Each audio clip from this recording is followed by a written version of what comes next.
ಅಲ್ಲಿ ನನಗಂತೂ ಯಾರೂ ಕಾಣಿಸ್ಲಿಲ್ಲ. ಕತ್ಲಿತ್ತಲ್ಲ, ಅದಕ್ಕೇನೋ ನನ್ನೇ ಕರ್ಕೊಂಡು ಹೋಗ್ಬೋದೇನೋ ಅಂತ ನಾನು ಬೆಡ್ಶೀಟ್ ಹೊತ್ಕೊಂಡ್ಬಿಟ್ಟೆ.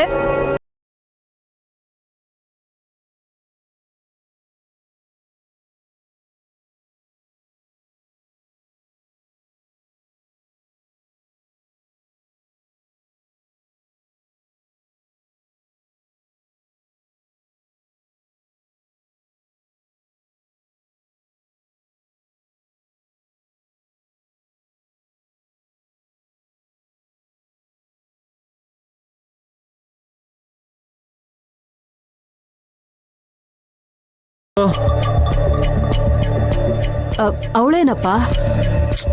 ಜೋಕ್ ಮಾಡ್ಬೇಡಿ ದೊಡ್ಡಬಟ್ಟಮ್ಮ.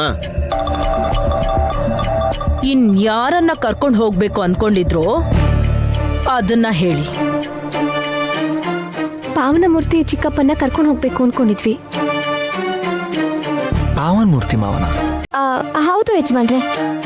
ಅಮ್ಮನವ್ರ ದೇವಸ್ಥಾನ ಕರ್ಕೊಂಡು ಹೋಗ್ಬೇಕು ಅಂತ ಮಾತಾಡ್ತಿದ್ರಿ ಅಲ್ವಾ?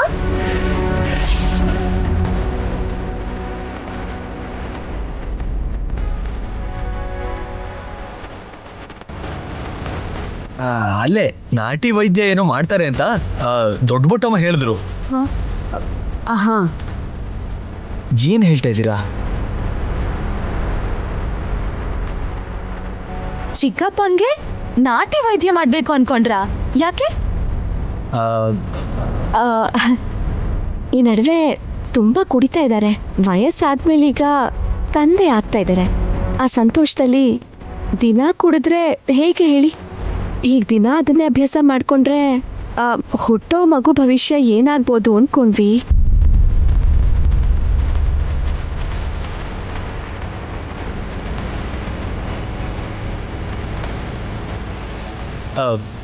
ದೊಡ್ಡಬೊಟ್ಟಮ್ಮ ಸಲಹೆ ಕೊಟ್ಟಿದ್ದಕ್ಕೆ ಮಾವನ್ನ ಗುಡಿ ಹತ್ರ ಕರ್ಕೊಂಡು ಹೋಗಿ ಟ್ರೀಟ್ಮೆಂಟ್ ಕೊಡ್ಸೋಣ ಅಂತ ಅನ್ಕೊಂಡ್ವಿ.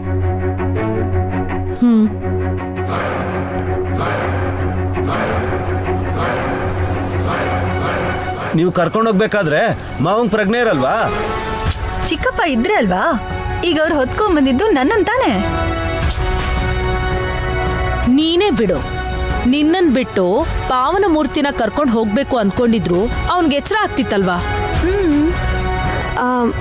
ಮತ್ತಲ್ಲೇ ಇದ್ರು ಚಿಕ್ಕಪ್ಪ. ನನಗ್ಯಾಕೋ ನಂಬಕ್ಕೆ ಆಗ್ತಿಲ್ಲ ಅಕ್ಕ. ಮತ್ತಲ್ಲಿ ಇದ್ದಾರೆ ಅಂತ ಹೇಳ್ತಿದ್ದಾರೆ ಹೊರತು ನನ್ಗಂತೂ ರೂಮಲ್ಲಿ ಇದಾರೋ ಇಲ್ವೋ ಅನ್ನೋದೇ ಡೌಟು.